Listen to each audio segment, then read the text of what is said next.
कुछ महीने पहले मैं और मेरी दोस्त यूको एक लड़की के घर सोने के लिए गए। मैं इस लड़की को अच्छी तरह से नहीं जानती थी। इसका नाम एमी था और वो यूको की दोस्त थी। जब वो बच्चे थे तो वो इसी स्कूल में जाते थे। एमी एक अजीब लड़की थी। वो बहुत खामोश और शाज़ो नादिर ही कुछ कहती थी। इसके वालिदैन रात को बाहर गए थे और हम घर में अकेले रह गए थे। हम अपने पजामे बदल कर और भूत की कहानियां सुनाने के लिए कोशिश करने लगे। मसला ये था कि हम बहुत से लोगों को नहीं जानते थे और जिनको हम जानते थे वो लंगड़े थे। मैं एक अच्छी वेबसाइट जानती हूँ, इसने कहा।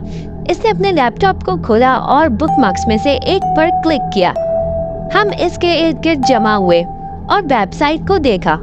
इसमें जापान समेत दुनिया भर से बहुत सी खौफनाक कहानियां थी। एमी ने सफ़ा को नीचे स्क्रॉल किया जब हम मॉनिटर को घूर रहे थे। यूको ने एक कहानी की तरफ इशारा किया। ये क्या है? इसने पूछा। एक लम्हे के लिए एमी के चेहरे की रंगत बदल गई। आपको वो नहीं पढ़ना चाहिए था, इसने कहा। ये खतरनाक है।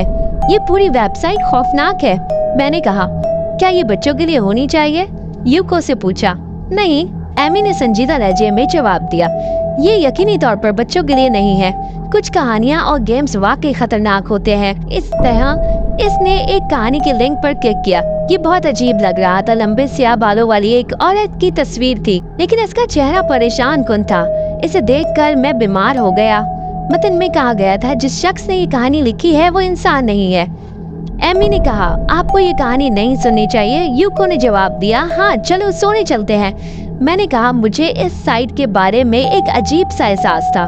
मेरा मतलब है, इन्हें ये तमाम अजीबोगरीब कहानियाँ कहाँ से मिली और उन्होंने इन्हें क्यों जमा किया? यहाँ तक कि इस तरह की साइट कौन बनाएगा? इस सारे मामले में कुछ बहुत परेशान कुन था। एमी ने हमारा कोई नोटिस नहीं लिया। इसने वीडियो पर प्ले दबाया और हमने कहानी का आगाज किया। जैसे ही मैंने वो अजीबोगरीब आवाज सुनी, इसने मुझे परेशान कर दिया। मैंने कानों पर हाथ रखा और कमरे से निकल गई। यूको ने मेरा पीछा किया। हम बाथरूम में इंतजार कर रहे थे जब तक कि ये खत्म ना हो। मुझे याद नहीं कि कहानी किसके बारे में थी, लेकिन मुझे याद है कि ये बहुत मुख्तसर थी। ये कहानी से ज्यादा नज़म की तरह लगती थी, लेकिन इसमें शायरी नहीं थी। जब हम वापस आए तो एमी के चेहरे पर अजीब सी कैफियत देखी। देखो, कुछ नहीं हुआ, इसने कहा। इसके कुछ देर बाद हमने जाने का फैसला किया। बिस्तर पर हमें बहुत नींद आ रही थी। एमी अपने बिस्तर पर आ गई और मैं यूको के पास फिटन पर लेट गई। बत्तियां बुझा कर सो गई। जब मैं किसी और के घर रहती हूँ तो मुझे हमेशा सोने में दुश्वारी होती है। आधी रात को एक अजीब सी आवाज से बेदार हुई। चंद मिनट बाद मुझे एहसास हुआ कि ये एमी है। वो नींद में छोटी छोटी आवाजें निकाल रही है, जैसे ऐसा लग रहा था जैसे वो कोई बुरा ख्वाब देख रही हो। मैंने यूको को जगाने के लिए हिलाया। शायद एमी को सोने से पहले ये कहानी नहीं पढ़नी चाहिए थी। मैंने वापस सोने की कोशिश की, लेकिन एमी की आहें बुलंद हो गईं। फिर नींद में बोलना शुरू कर दिया। कैसे मिला? वो बड़बड़ाई। मैंने यूको को धक्का दिया और हम दोनों वहाँ लेट कर इसकी बातें सुनने लगे। तुम्हें कैसे पता चला? वो बड़बड़ाई। मुझे नहीं लगता कि नींद में इतना लहजा है जो वाज़ेह तौर पर बोल रहा हो। मैंने कहा, आप अब भी वहाँ पर सामना कर रहे हैं, लेकिन मैंने सोचा कि खाना पहले ही हो चुका है। यूको है, ये एक अजीब डरावना ख्वाब होगा, यूको ने कहा। ये कहकर एमी अचानक बिस्तर से उठ गई। जिस तरह से हरकत की जाती है वो कठपुतली की तरह झटका देने वाली थी। जब मैंने इसे देखा तो मेरी रीढ़ की हड्डी में ठंडी ठंडक आ गई। एमी ने इसे हमारे पास लाई और इसका सर नीचे लटक रहा था। इसके लंबे से बाल इसके चेहरे को ढांप रहे थे। वो बस वहीं खड़ी अपने बिस्तर के सामने आहिस्तगी से करा रही थी। धीरे धीरे बहुत आहिस्तगी से वो घूमने लगी। तभी यूको घबराई और उठ गई। ये एमी नहीं है, इसने कहा। एमी अभी भी आहिस्ता आहिस्ता मुड़ रही थी। यूको एमी को घूर रही थी। इसकी आंखें खौफ से फैली हुई थी।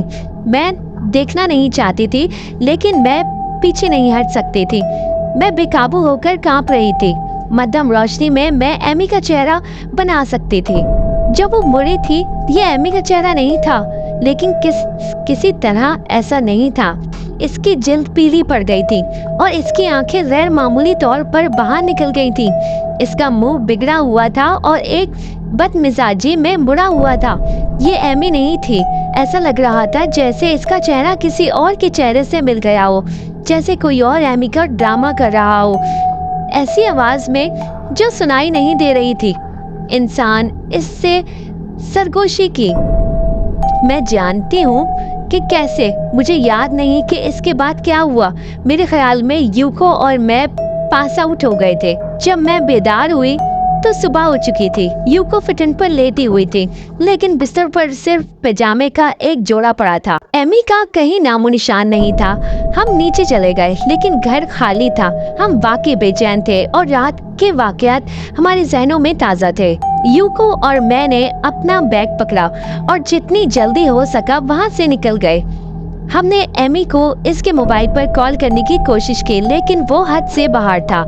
हमने इस दोपहर को बार बार कोशिश की, लेकिन ये हमेशा हद से बाहर ही था। इस शाम के बाद हमने इसके घर के फ़ोन नंबर पर कॉल की और इसकी माँ ने जवाब दिया। इसने कहा कि वो नहीं जानती कि एमी भी कहाँ है। यूको और एबी ज़्यादा से ज़्यादा खौफजदा हो गई। हमने तमाम दोस्तों को टेक्स्ट किया, लेकिन इनमें से किसी ने भी एमी से नहीं सुना। ऐसा लगता था जैसे वो जमीन से उतर गई हो। एमी के वालिदैन पुलिस के पास गए और गुमशुदा अफराद की रिपोर्ट दर्ज कराई। उन्होंने एमी की तलाश शुरू की। ज्यादातर लोगों का ख्याल था कि वो घर से भाग गई है। किसी को इसका कोई सुराग न मिल सका। पुलिस मुझसे और यूको से पूछताछ कर रही थी, लेकिन हम इनसे ज्यादा कुछ नहीं बता सकते थे। हम दोनों जानते थे कि एमी घर से नहीं भागी है। एक दिन यूको मेरे घर आई।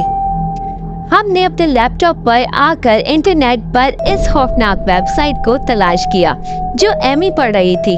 कांपती उंगलियों के साथ यूको ने लिंक पर क्लिक किया।